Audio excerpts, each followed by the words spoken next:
we welcome all of you again to our webinar broadcast this month, right here from Fort Atkinson, Illinois.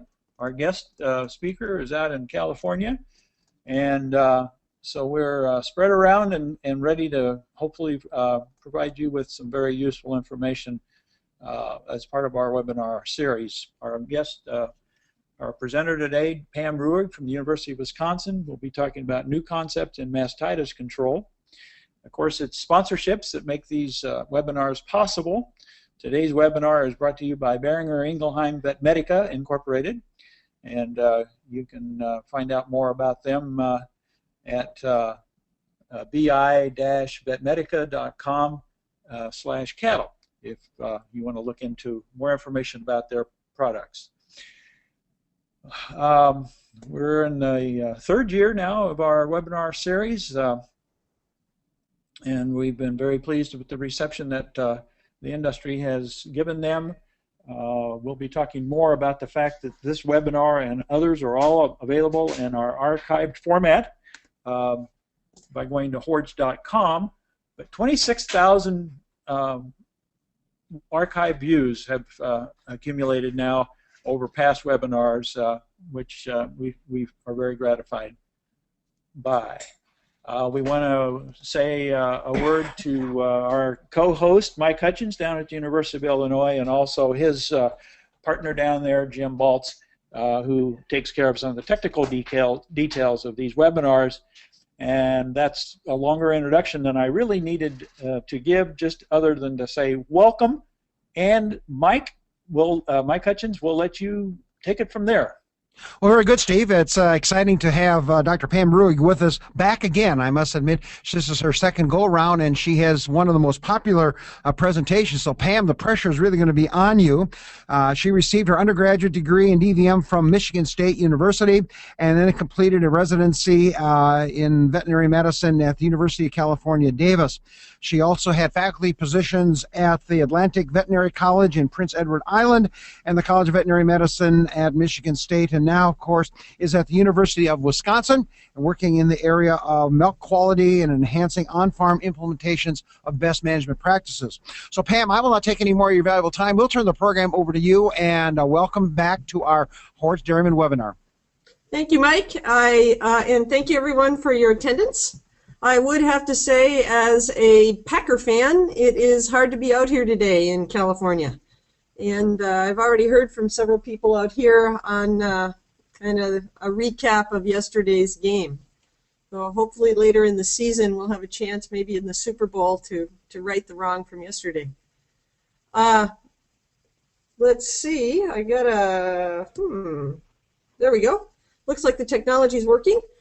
Today we're going to be talking about new concepts in mastitis control. But before we get into some of the new concepts, what I want to start off with is make sure we're all on the same page relative to what mastitis is. Mastitis is an incredibly simple disease, and I'm sure many of the people out there listening would agree with that. We know what causes it. It's a bacterial infection of the udder, and we know how the cows get it. 99% of the time, mastitis occurs when the bacterial exposure at the end of the teat exceeds the immune defenses of the cow. And the primary immune defense of the cow is, of course, that teat end sphincter. So mastitis is a pretty simple disease, bacterial infection. The cow develops that infection when the bacterial exposure at the teat end exceeds the ability of the immune defenses of the cow. Now, this disease behaves just like any other bacterial disease of any organ system. In general, after the bacteria manage to infect the mammary gland, those bacteria multiply until the cow's immune defenses recognize them and respond. And the first response is the cow's immune system sends these white blood cells to the point of the infection in an attempt to kill off all those bacteria. And when that happens, we say that the cow has subclinical mastitis. Subclinical mastitis is defined as milk that looks perfectly normal, but it contains excessive numbers of these white blood cells or inflammatory cells. The way we measure subclinical mastitis is simply by doing individual monthly cow somatic cell count values. And so when we're looking at measuring the amount of subclinical mastitis on many farms, most farms, we have a lot of data about subclinical mastitis because we have these monthly somatic cell counts. Now, sometimes that inflammatory response after the bacterial invasion of the udder is so large that it can no longer work properly. And when that happens, the milk then does not look normal. And when the milk doesn't look normal, we call that clinical mastitis. This type of mastitis, clinical mastitis, is harder to monitor on farms. And the reason it's harder to monitor on farms is because detection of clinical mastitis varies from farm to farm and from milking technician to milking technician. And also the definition of what enough abnormalities in the milk is also varies among farms. Another problem we have with monitoring clinical mastitis is simply that, in contrast to these monthly somatic cell count values that we have kind of an automated system for getting, there's no one consistent monitoring system on a farm for clinical mastitis. Some people record every case that's detected. Other farms record only cases that are treated. And some farms, in fact, our data shows maybe up to 40 or 50% of farms record very few to no cases of clinical mastitis. And as I talk about how mastitis has changed in our kind of modern dairy farms today, hopefully you'll understand that monitoring clinical mastitis is something we really have to be on top of, because the pathogens today on dairy farms tend to induce more clinical mastitis today than we'd seen, say, 10 or 15 years ago, before we've gone in and implemented a lot of our modern control programs. Now, another really important thing to understand about mastitis is, yeah, we know it's a bacterial infection of the udder, but we never, ever detect the moment of infection. Let me just repeat that. We never, ever detect the moment of infection. We detect mastitis based on the results of the immune response. And that's an incredibly important thing to understand, because by the time we recognize either an increased somatic cell count or these visual abnormalities of milk, the cow's immune system has already had a chance to respond to that infection and may have already reduced the number of colonies of bacteria present in that mammary gland to below our detection limit. So this is one of the reasons why often many milk samples that we take from cows that have abnormal milk are actually culture negative. And I'll talk about that more later. But we're always behind the 8 ball on our detection. We're always detecting after the cow's immune system has already had its initial response. So that's a really important thing for us to understand. Another thing that's really changed in the last couple of decades, really, and especially in the last 5 to 10 years, is that the type of bacteria which causes mastitis on most of our larger, well-managed dairies has really changed. And I think sometimes we have to sit back in our industry and recognize that we have done some things very, very well. And because we've effectively adopted these mastitis control procedures that are together called the 5-point plan, what we've seen is a real shift in the type of bacteria that cause mastitis. And that shift has implications for how we monitor and manage the disease on our dairies today. Now, this 5-point mastitis control plan was developed in like 1950 in the United Kingdom. And at that point, this 5-point control plan was considered revolutionary. But today, when I mention the 5-point plan, these steps, most people just look at this and say, hey, this is just normal good management on our farms. And that in itself is something I think we need to be proud of, that this is just the standard of management. But the basis of all mastitis control, first of all, before we move to anything else, is doing these 5 things correctly. The first one is effective post-milking teat dipping of every teat. And that means more than 75% of the teat skin needs to be covered with teat dip at the end of every milking. Second part of the 5-point plan is dry cow therapy of every quarter of every cow at the end of every lactation. There's no data today that indicates that the use of dry cow therapy in this manner results in increased antimicrobial resistance. And there's plenty of data that indicates that it has a positive impact on reducing new intramammary infections and resulting in the production of high-quality milk. The third point of the 5-point plan is appropriate treatment of clinical cases of mastitis. I'd love to talk about that today, but I would exceed the time period we have here today. So maybe my third webinar in a couple of years will talk specifically about that topic. The fourth point of the 5-point plan is culling of chronically infected cows. This is remarkably important because it decreases the probability of transmitting these contagious pathogens from cow to cow. And then the fifth point, and this is something that we've really come a long ways on, is to have regular milking machine maintenance. Those 5 points are highly adopted on many farms. And what we've seen is a huge reduction in the amount of mastitis caused by Staphylococcus aureus and almost an eradication of mastitis caused by Streptococcus agalactiae. So today, I'm going to be moving on from beyond those 5 points. I'm not going to spend any time really talking about those 5 points. I'm going to assume that we're doing those well on the dairies that are listening today.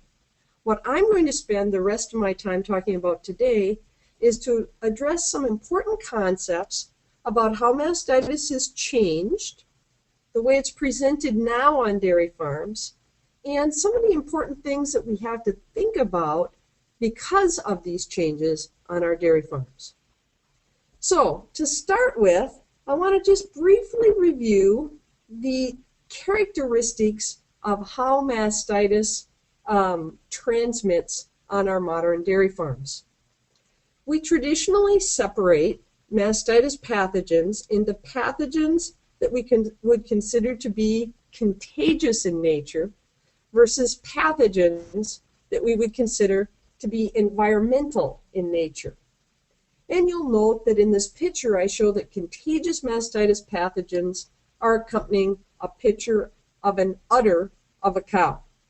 And the reason that we have the udder of the cow there is that contagious mastitis simply means that these organisms are transmitted among cows when healthy teats are exposed to bacteria that originated in subclinically infected udders of other cows. So the key here to think about is really any mastitis pathogen that can result in a long-term subclinical infection and be shed in the milk of those subclinically infected cows has the potential to be transmitted in a contagious fashion. It's not just Staph aureus that can be transmitted in this manner. It's pathogens that can cause subclinical mastitis. In general, more contagious mastitis pathogens are gram-positive as compared to gram-negative. And when I say gram-positive, those are bacteria like Staphylococci and Streptococci. And gram-negatives are bacteria like E. coli, Klebsiella, and others. But they're not always only gram-positive. The key thing about these contagious mastitis pathogens is that they have long-term subclinical infections. And it's these long-term subclinical infections that allow the opportunity for transmission during milking time when we take that milking unit off a subclinically infected cow and we put it on the udder of that beautiful heifer who freshened yesterday. At that moment, because there's probably milk left in those liners of those cows, we've got the opportunity for exposure. Now, these contagious mastitis pathogens typically will survive for long periods in a subclinical state in the udder. They may have periodic mild episodes where the milk looks visibly abnormal, so you might have a few flakes at the beginning of milking, and they'll often cycle between these mild periods of abnormal milk and going back into a subclinical state where the milk looks normal. And that's simply because, again, the cow's immune response is always seeking to reduce the number of bacteria that are present and infecting the udder.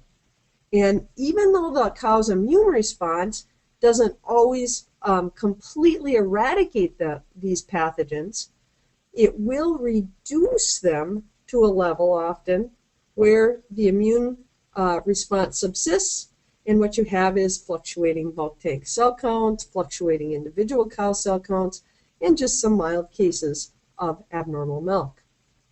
So those types of pathogens we would consider to be contagious. Environmental mastitis pathogens are pathogens that are transmitted when healthy teats are exposed to bacteria that originate in the environment of the cow. Just like in this picture right here, where you have a beautiful reflection of a high-risk cow, a dry cow, standing around in the dry lot on her dairy. So environmental mastitis pathogens are pathogens that originate in moisture, mud, and manure. They're opportunistic bacteria that can be gram-positive or gram-negatives. And in many instances, they can be kind of tricky bacteria. The gram-positive environmental pathogens, like many of the streps, they can come from the environment, but when they get into the udder of the cow, some of them may behave more like contagious pathogens. On the other hand, many of the gram-negative bacteria, because their cell wall contains toxins, the cow's immune system is highly effective in dealing with them. So some of these environmental mastitis pathogens will be short duration, and they'll be effectively dealt with by the cow's immune system. Others of them will be have an initial immune response where you'll see maybe some mild abnormal milk, and then they may go back into a subclinical state and have the opportunity to then be transmitted to other cows in a contagious fashion. All right, here's our first quiz. So here's a question, a poll I have for the group. Which of the following mastitis pathogens is rarely transmitted from cow to cow? And I'll let Mike take over the rest of this question. Okay, very good. Well, let's get voting here. We've got well over 100 people who can vote here, so let's see how many Democrats or Republicans we get in here. Of course, I know you Democrats are a little nervous because Obama is speaking tomorrow, so that's probably going to slow things down a little bit at this point. So the polls are open. You should be voting. Jim, I don't see any of my poll summary here. Is there a reason we don't see that? Or oh, there we go. Well, we're off and running. Steve? Mike. Yeah, I'm not seeing okay, it. they just popped up. Oh, okay. There we go. So we're going to give them about, we're up to 55-60% of the vote in here. Now we're starting to stagnate. I'm not sure, Pam. Way too many Democrats, I guess, online here. And we are going to close the poll here right now. We got a minute in. Can Pam see that now? Okay, I'm going to read it to you. Here you go, Pam. Okay. Okay, Staph aureus, 8%. E. coli, 39%. Yeah, that big name of Wisconsin Farm Boy struggle, Prothethia, 12%. Environmental strep, 21, and Klebsiella, 20%. So E. coli was the winner by your people. What do you think? Very good. The correct answer is, oops, sorry about that. The correct answer is going to be E. coli. So 39% of you got that right. E. coli is a pathogen that lives primarily in the environment, almost all the time stimulates an effective immune response that is often successfully dealt with by the cow's immune system. Thus, it's very rare, while it has been documented, it's very rare for E. coli to result in long-term subclinical infections. All of the other pathogens we list, Staph aureus, Prototheca, environmental strep, and Klebsiella, all of those pathogens have strains which can be what we call host adapted, and even though they can cause clinical cases, like Klebsiella is a well-known cause of clinical mastitis, but Klebsiella exists much longer in a subclinical state, and because it exists for a long time in a subclinical state, Klebsiella can be transmitted from cow to cow. Prototheca is another interesting one. Prototheca, an algae, also can cause subclinical infections, and when we have protothecal problems on dairy farms, we have to look for those subclinical infections. So when we're dealing with environmental mastitis, the pathogens have changed. We've got a different scenario out there today. One of the things we see is that in contrast to mastitis caused by Staph aureus or environmental streptococci, when we have a lot of these environmental pathogens, the herd often has a low bulk tank somatic cell count.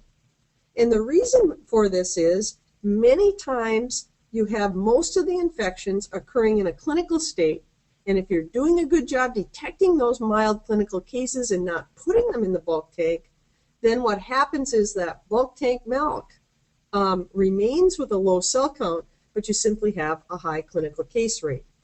So what you see is many, many mild cases of clinical mastitis. This is where monitoring for clinical mastitis becomes incredibly important. And one of the things I hope many of you will walk away from today is renewed interest in making sure that your monitoring program for clinical mastitis is effective on your dairy. Another really interesting thing about these clinical cases is that in contrast to 20 years ago, where basically there were three causes of mastitis, Staph aureus, strep ag, and E. coli, when we go from farm to farm and we culture cases of subclinical and clinical mastitis, what we tend to see is quite a few differences among those farms. The profile of the pathogens will vary depending on the specific management of those farms. And often that management, one of the most important management factors is simply what's the bedding used on the farm, what's the amount of moisture that the cow's udders are exposed to. And so when we look at environmental mastitis today, what we're looking at is management that is based on reducing exposure of teats to moisture, mud, manure, and pathogens in the environment of those cows. Now, one of the key things to remember about mastitis that's caused by environmental pathogens is not all cows are at equal risk. I think this is one of the most important things we can recognize on our dairy farms because it gives us a lot of options for reducing exposure. When we look at the cows that are at the highest risk, what we're dealing with is the cows whose teat sphincters have the least ability to resist exposure. So that would be our high-producing cows or our cows with very high milk flow rates. So those cows, you know, we've got a lot of milk coming out through that teat sphincter very, very rapidly. Those cows have bigger holes, basically, to allow bacteria in. So that's a really important issue. The other issue to look at is the immune-suppressed cow. And the immune-suppressed cow on most dairies are those fresh cows because of the postpartum immune suppression, heat stress, like, I'm out here in California, it's going to be over 100 degrees here today, And that's a really, really tough environment for a high-producing cow to be able to mount a good immune response because they simply have to divert their energy needs to cooling themselves. And so when we look at who's at risk, most at risk, the principle to think about when we're dealing with environmental mastitis is managing our herds to reduce exposure of the most susceptible cows. And that means we need to focus on the fresh cows and the cows in early and peak lactation.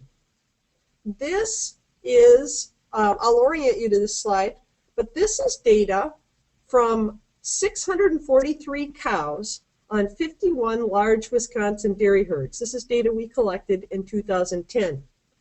And the horizontal axis is days in lactation when the first case of clinical mastitis occurred on these 643 cows on these different dairy farms. So what we did in this study was we enrolled these 51 large dairy herds. They averaged about 800 cows. And we asked them from the day they enrolled in our study to record a bunch of information about the next about 20 cases of clinical mastitis that occurred on their dairies. What you see on the vertical axis is the number of cases per week of lactation for the cows that got mastitis. And you'll see that in the first week of mastitis, out of these 643 cases, 55 of the cases occurred in the first 7 days. Now, everyone knows that early lactation is a time of high risk. But what we tend to think about is that period being 2 weeks or 3 weeks or the first month or the first 2 months. If you look at the slope of the line on the rate of clinical mastitis, after the first week, the amount of mastitis occurring, the rate of first cases of mastitis was constant until about 150 days in milk, and then it slightly drops. What's the take-home message here? The most critical week is that prepartum and first week postpartum. After that week, the rate of mastitis occurs at a constant rate. So that tells us we can focus a lot of our management energies to reducing exposure in that first week. So here's our first take-home point. We really need to work on preventing that first case of clinical mastitis. And the reason we need to prevent that first case is that lots of data has shown that cows that have a first case of mastitis are 5 times more likely to have future cases. Let me just repeat that. Once a cow gets a case of clinical mastitis, we increase her risk for future cases. That occurs in subsequent lactations. It occurs even if the quarter is culture negative, and it occurs even if the quarter doesn't have a chronically high somatic cell count. So what we really want to do is identify not necessarily where all the cases of mastitis are occurring, but first of all on our dairy farms, look at where are the cows when they get their first case, and then expend our management energy toward reducing the risk of infection for the first time in that lactation. Another thing to think about is the presentation of these infections. I've talked a little bit about the difference between gram-positive and gram-negative bacteria. Well, gram-positive bacteria are typically more host-adapted. They have longer duration infections, meaning they're in a subclinical state longer, and they can cause both contagious transmission from cow to cow, and the cow can develop some of these gram-positive infections from the environment. Gram-negative bacteria, they tend to trigger a more effective immune response, and this is especially true for E. coli. This is data from Dr. Larry Smith back in 1985, where they measured the duration of bacterial infections for different pathogens on a number of dairies. When they looked at E. coli, about 70% of the times when E. coli managed to infect the mammary gland, the duration was less than 10 days. If you look at Klebsiella or environmental streps, the duration of those infections, you had up to 30% of those where it was more than 100 days. So some gram-negative bacteria, like Klebsiella and Serratia, appear to be more host adapted, and when you have these long-term infections by these pathogens, they can be spread from cow to cow. Now, so we got these environmental mastitis pathogens. They stimulate a high immune response, and so one of the big changes we see on dairies today is that in contrast to having being able to recognize mastitis problems simply based on looking at the bulk tank somatic cell count, on many of our farms, we may have a low bulk tank somatic cell count, but a tremendously bad clinical mastitis problem. This is data that we've got accepted by the Journal of Dairy Science. It might be out yet this year. And this is data from our 51 herd study. In this 51 herd study, the average herd size enrolled was 800 cows, and the average bulk tank somatic cell count of these 51 herds was 209,000 cells per mil. Most of us, I think, would agree that if you go to a herd and see that the bulk tank cell count's 209,000 cells per mil, you're going to say, hey, pretty good bulk tank cell count. These herds also had very good control of Staph aureus. Of all the milk samples we collected on these farms, only 3% of the clinical cases were caused by Staph aureus. Yet these herds were treating an enormous amount of clinical mastitis cases. On average, in this group of 51 herds, they were treating approximately 40 cases per 100 cows per year. This axis shows the percent of cows treated by herd. We had a couple herds that were treating 100% of the cases of the cows per year. So you can see that we absolutely must monitor clinical mastitis. So one of the things that in our modern dairy farms where we're dealing with environmental mastitis is we must effectively monitor these environmental cases. And I'm going to show you some key performance indicators. I'm not going to spend a lot of time defining these key performance indicators because if you go to my website, milkquality.wisc.edu, I've got papers and the formulas all there for you, and there's a lot more detail. But here's a menu of key performance indicators that I would recommend farms select at least 2 to 4 indicators and routinely monitor each month. The first thing that should be monitored, and this should be done on all farms, is the incidence rate. This is not the same as simply counting the number of clinical cases of mastitis occurring on the dairy farm and dividing by the number of lactating cows. This is the number of first cases of clinical mastitis that's occurring on the dairy farm. Not total cases, but first cases. And this is probably, in my opinion, the most important indicator, because once a cow gets a first case, you're going to have many more subsequent cases. The goal for this is less than 25 cases per 100 cows per year. So that's less than 25 first cases of clinical mastitis per 100 cows per year. The second most important key performance indicator, and I believe this is the most important indicator of success of therapy, is the proportion of cases that have a second case after they've had their first case of mastitis.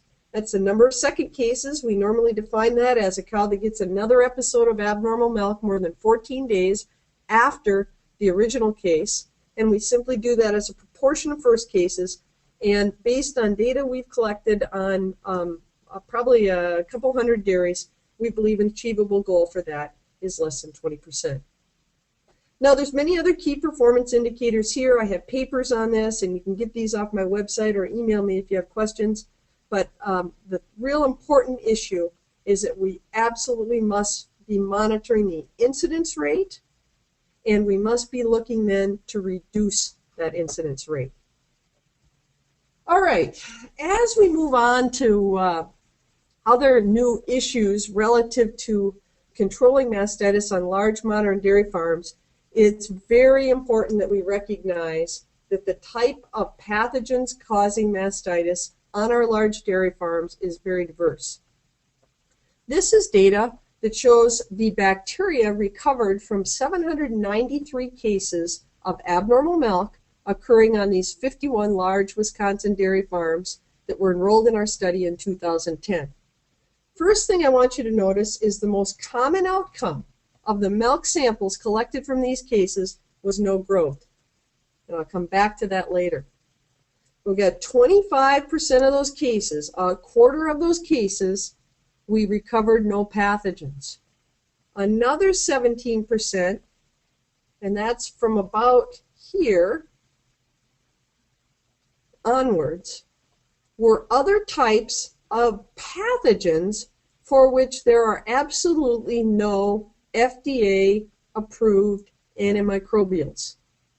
So we got 25% no growth and 17% other types of non-treatable pathogens. This has profound impact on our mastitis treatment policies. As we look at administration of antibiotics for clinical mastitis, we really have to think about, should we be giving an intramammary tube to cases where there's no bacteria that we can recover? And certainly, we can't justify giving an antibiotic tube to a case where we can't expect it to be effective. This sums up to 42%. What's the take home here?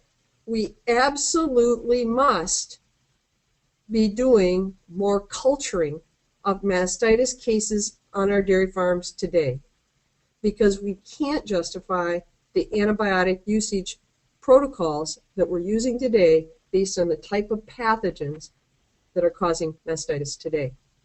All right, Mike, here's another poll. The question is, what percent of mastitis cases have abnormal milk as the only sign? That's the only sign that the case presents with.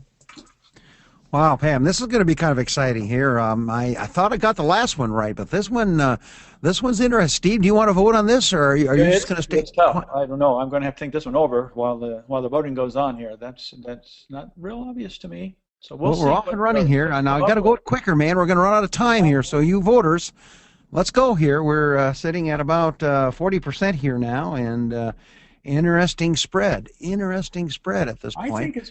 Well, we'll have to wait and see. I'm beginning to form an opinion now that I think about it a minute. But well, what is your opinion there, Steve? Do you want to bias the? I think it's a lower number rather than a higher number, but we'll find out. I think I'm going to vote for 20% just for fun, but we'll see. Okay, we're let's close up the poll. We got 2/3 in here, and Pam, we're going to tell you the answers right now. Basically, 7% said 0. 42% said 20%, 22% of your listeners said 50%, 18% said 75%, and 11% on the other poll over 75%. What's the right answer here, Pam? We have data from 693 cases that enrolled in our study on these 51 dairy farms. For these 693 cases, we had trained the milking technicians to assign a severity score of 1, abnormal milk only, 2, abnormal milk plus a swollen quarter, or 3, sick cow. Fully 50% of the cases presented with abnormal milk only. Another 35% presented with abnormal milk and a swollen quarter, and only 15% presented with a sick cow. Again, this is a big change on our dairies, and it's because of the changing nature of the type of pathogens. What's the take home here? You will miss 50% of the cases of clinical mastitis on a dairy if you're not routinely force stripping and looking at that milk. It's also really important to recognize that you cannot determine the pathogen by looking at the symptoms. This is the data by pathogen from our study. Again, we had 165 cases that were no growth. I have color-coded the severity of these cases. Severity score 1, abnormal milk only, is green. Severity score 2, abnormal milk and a swollen quarter, is 2. Severity score 3 is red. You can see that all but a couple cases of the no growth presented as only abnormal milk or abnormal milk and a swollen quarter. On the E. coli, the Klebsiella, and the Enterobacter, the distribution is identical. 33% abnormal milk only, 33% abnormal milk and a swollen quarter, and 33% sick cow. That, to me, is pretty remarkable. Same with Klebsiella, same with Enterobacter. 66% even of these coliforms are presenting with either mild or moderate symptoms. Another important thing to recognize is all of these cases in the green look exactly the same. A case of environmental strep mastitis looks exactly the same as a case of Klebsiella or coag-negative staph or Staph aureus. So today, it's very, very important to recognize we simply must be culturing cases to determine the type of pathogen. So here's my second take-home point. There's a much more diverse group of bacteria causing mastitis today. These cases all look the same when they present because we're not seeing the infection. The result of that infection, the immune response. It's simply not possible to determine the cause of the mastitis in the cows without testing the milk samples. And that means the clinical cases must be cultured. A lot of times people will ask me, well, if I do bulk tank culture, can't I figure out what's causing mastitis? Not if you're doing a good job of detecting those cases, because those clinical cases won't contribute to the bulk tank because they'll be detected and discarded. Another thing about the pathogens today on our dairies is many of these pathogens are successfully cured by the cow's immune system, but some others are not. And the only way we can determine the right treatment that can be given is to actually know the pathogen. All right, here's our final poll question, and then we'll wrap up with talking about some of these diagnostic tests out there. So culture negative milk samples obtained from clinical cases of mastitis. This means we take a milk sample from a cow that has abnormal milk. And then we've got these 5 different things that could indicate. Let's give it to you, Mike, and we'll see. Okay, we're off and running here. We're going to vote quickly because we're getting down to about 5 minutes here. So let's go ahead and vote. And the polls are open here, and they're slow voting. Pam, I think our problem is just a bunch of slow voters here today. I mean, too many Packer fans. Just come on. Maybe the questions are just hard. That's so. It could be. Hey. We need to think about it a little bit. I got mine picked out. I was 0 for 1. Yeah, well. Well, we're going to wrap this up here, Pam. We're down to about about 5 minutes of time, and we got about 50% of the votes in. Let's close her off. And Pam, here's what we got. The first one, the method used in the lab was incorrect. 8%, 14% poorly sampled. 8% said staph. My answer is cow immune system was reduced. 48%, and 22% said you should run a PRC test. Okay, the correct answer is number 4. The cow's immune system has reduced the number of viable colonies. And I want to use my remaining time here to talk about these PCR tests. Okay. Okay, so why do we have all these no growths? Well, it's because these environmental pathogens stimulate a strong immune response. And because of that, the number of colonies is often reduced to below our detection limit. And to get around that, we really need to do more culturing. And as we do this culturing, we have to recognize that it's very easy to find bacteria in milk. But those bacteria don't all originate from mastitis. The key thing to understand is mastitis is almost always caused by a single type of bacteria. That's because those bacteria have to each independently get through the teat sphincter to cause the infection. When greater than 2 types of bacteria are recovered, the milk sample is pretty much useless.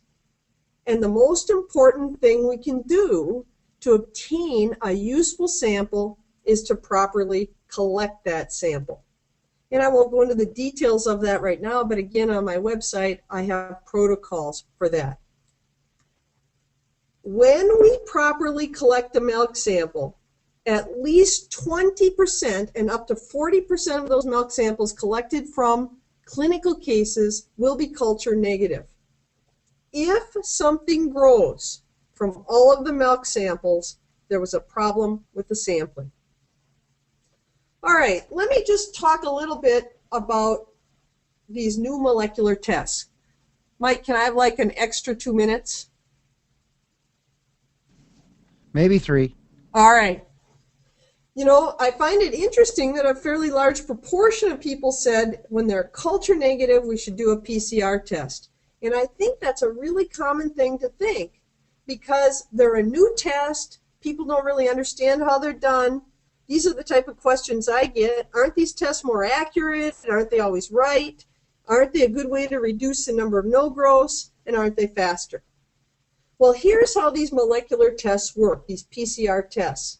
You've got your milk sample, and in a milk sample taken from a clinical case, you've got bacterial colonies. These bacterial colonies are made up of many, many cells. This what you see on the plate isn't just one colony, that's a colony-forming unit. Those cells contain a nucleus, and those nucleus have DNA. The key thing about these molecular tests is the DNA of each type of bacteria is unique. So these PCR tests work very simply. You take a milk sample into the laboratory and extract the DNA from that milk sample. Then that DNA is like put in a copy machine. That's what the PCR really is. It copies the DNA from selected bacteria. Those selected bacteria are bacteria that are included as primers in the test. So this is a key thing to understand. These PCR tests only detect known bacteria. It's a selected number of bacterial DNA. And the way they do it is the DNA from the milk sample comes up, the primer detects that that DNA is there, and then these cycles run basically as a little copy machine, making a bunch of copies until there's enough copies there that can be identified. There's some very significant differences between culturing and PCR. Culturing detects only living bacteria. PCR detects pieces of DNA from both living and dead bacteria. Really important to understand that because a PCR can detect the dead bodies, the dead DNA left over after the cow's immune response has already killed off that bacteria. Another important thing to understand is because of the nature of PCR, it's going to multiply DNA found in that milk sample until it can be detected. Thus, many, many milk samples subjected to PCR will yield DNA from many types of bacteria. And remember, mastitis is almost always caused by a single bacteria that gets through that street canal, so our interpretation becomes very difficult. Most common test that's out there for PCR using testing of mastitis is this pathoproof test. Pathoproof has a number of different versions of their test. In general, what they've done is they've included primers somewhere between 10 to, 13 different primers that can identify DNA in milk from up to 10 to 13 different types of pathogens. If you look at the type of mastitis that's occurring in our data set, the pathoproof test could find DNA from about 90% of the pathogens that cause mastitis in Wisconsin herds. They can't find about 10 to 15% of the organisms because simply the primers aren't included in that test. So that's important to recognize. They can only find the DNA if they have the primer included in that test. So if you're using it on your farm, you need to be aware of what bacteria can be detected and what bacterial DNA cannot. Another important thing to understand about these PCR tests is the detection of DNA does not equal infection.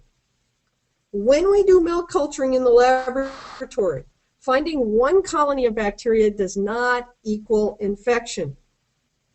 We usually require 300 to 500 colony-forming units per ml. So just finding some DNA in the milk doesn't mean it came from a mastitis infection. It could come from the street canal, or it could come from contamination during sampling, or it could be the leftover dead DNA after the cow's immune system has already been successful.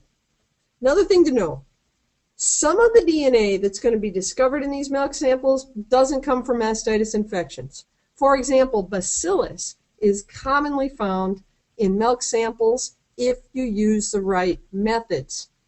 And in most instances, that bacillus is a street canal contamination. So one of the problems with the use of these PCR tests is we don't really know how to interpret the recovery of DNA because we have multiple sources of that DNA in the milk. All right, I'm just going to conclude because I'm running out of time. But I want to talk briefly about, I'm getting more and more people sending me PCR tests from bulk tanks and asking me how to interpret them. My answer is I have no idea. The interpretation of bacterial DNA in bulk tank milk is entirely unknown. There's been no validation of how that relates to the number of infected cows in the herd, and we're going to need to do a lot more studies to understand how to make decisions using this type of test. When you are using a PCR test, either on the bulk tank or on a cow, always go back and look at your cow history. If you're using a PCR test for Staph aureus or Mycoplasma bovis, look at the history of the cow. So here's our take-home on PCR testing. PCR tests detect bacterial DNA from both dead and live bacteria. Because of that, when we do this PCR testing, we get a large proportion of multiple isolations, and we have to be very, very careful with our interpretations of those.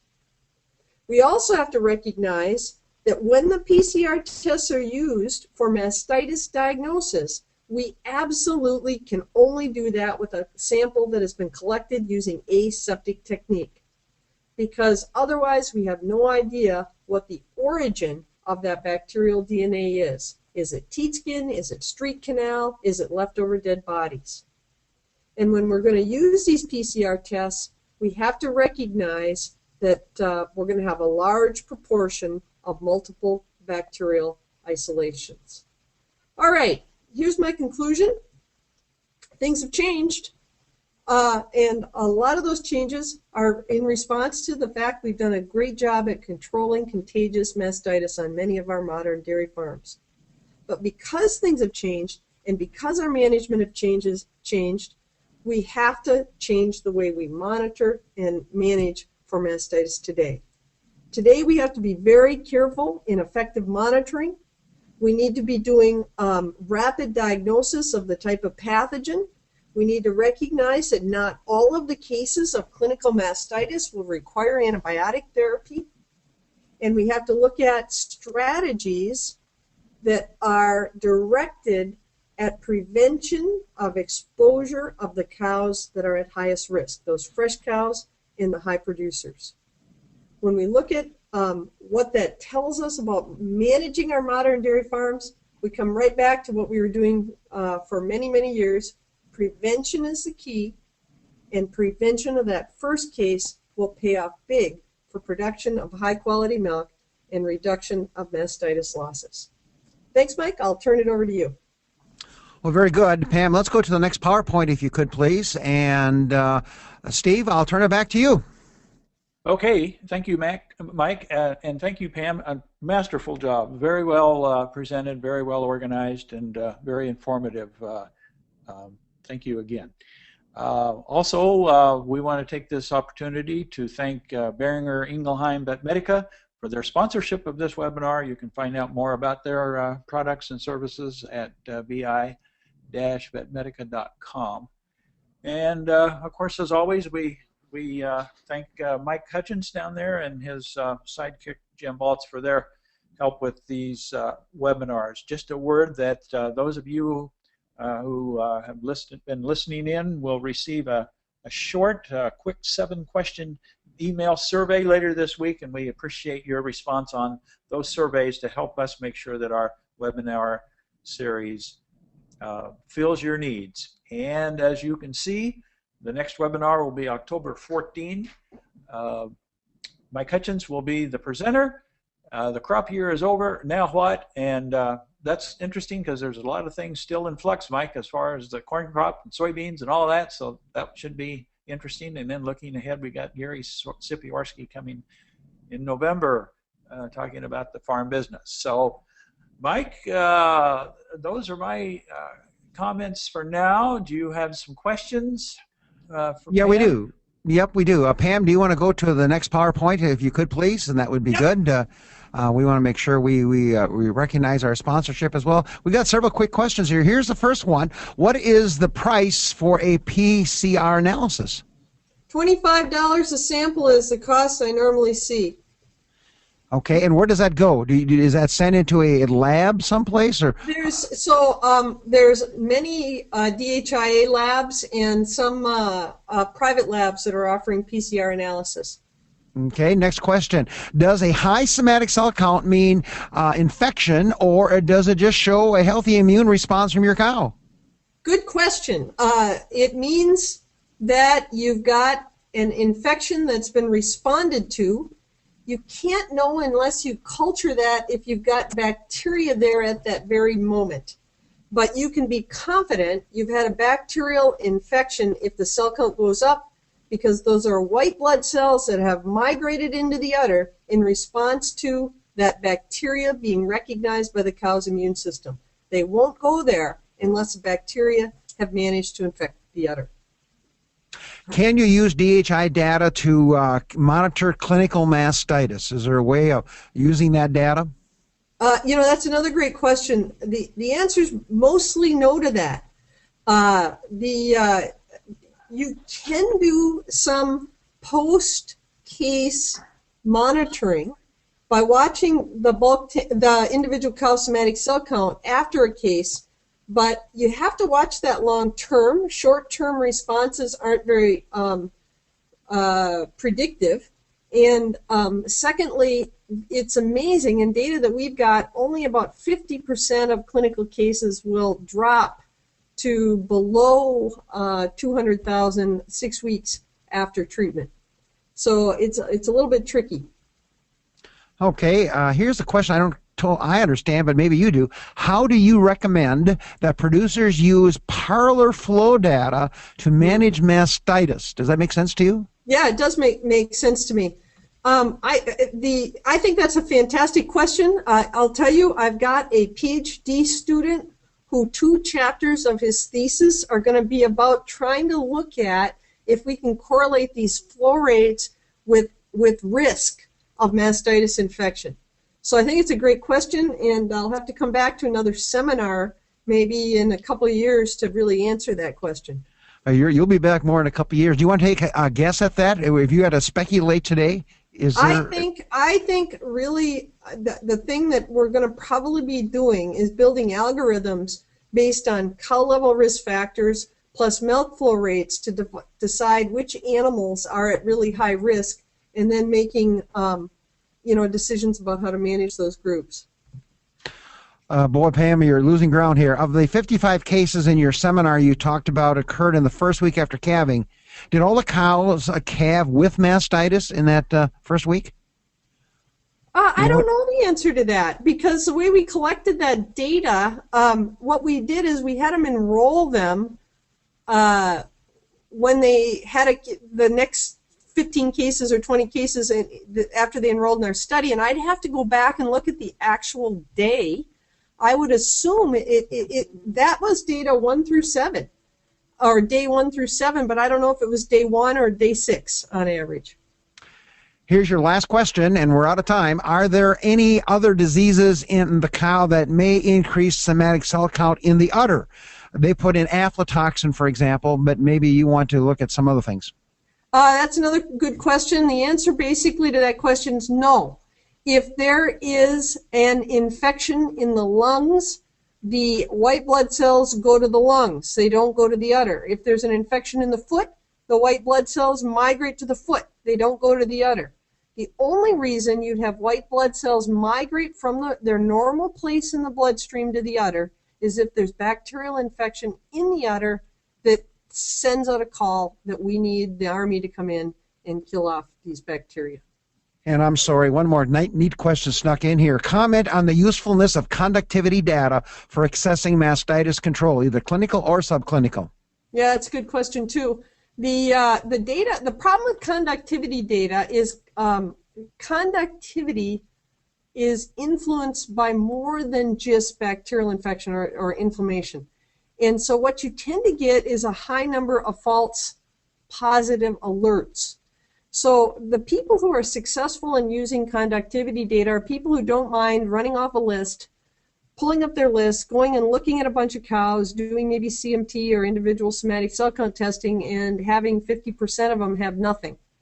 So what tends to happen with conductivity data is people get frustrated with using it because it doesn't give them enough positive results that they can make management decisions on. Dr. Pam Ruegg, an excellent job. Thanks for your quick answers to the questions here. Steve, we'll turn it back up to you to wind her up. Thanks again, Pam. Great job, as usual, and we'll have you back. You can count on that. We appreciate that very much. We still have a few folks with us out there, and a couple of commercials here. First of all, Mike, you have an on-farm lab coming up this fall. Yes, that's right, Steve. October 3rd, we have a lab that is a hands-on lab at the Hoard's Dairyman Farm during Expo Week. So if you're coming to Expo and you'd like to actually get some experience on some of the tools and looking at management, Dr. Dick Wallace and myself will be out there along with Jim Baltz, and we're going to use the Hoard's case study. So it should be a fun event, Steve. Thanks for mentioning it. All right, another thing for those, another commercial here, for those that are going to World Dairy Expo, there is a World Dairy Expo app that you can download from the App Store, a Hoard's Dairyman Expo app. Works on Apple, Android, BlackBerry, so on, website, and helps you plan your trip. You can put your schedule together and find certain exhibitors and do all kinds of things like that. And just another brief commercial, Hoard's Dairyman has launched a new weekly newsletter called Hoard's Dairyman Intel. Go to our website and click on Intel, and you can find out some information about that. That's a brand new thing for us. So thanks again for all of you who are still with us out there. We appreciate your attendance and your interest. Thanks again to Pam and to BI for their support. Mike, Jim down there at the University of Illinois, be with us again October 14th when Mike Hutchins will be talking about, now that most of the crops will be off by then, what's ahead for planning our feeding program. So goodbye to all, and thanks for your attention.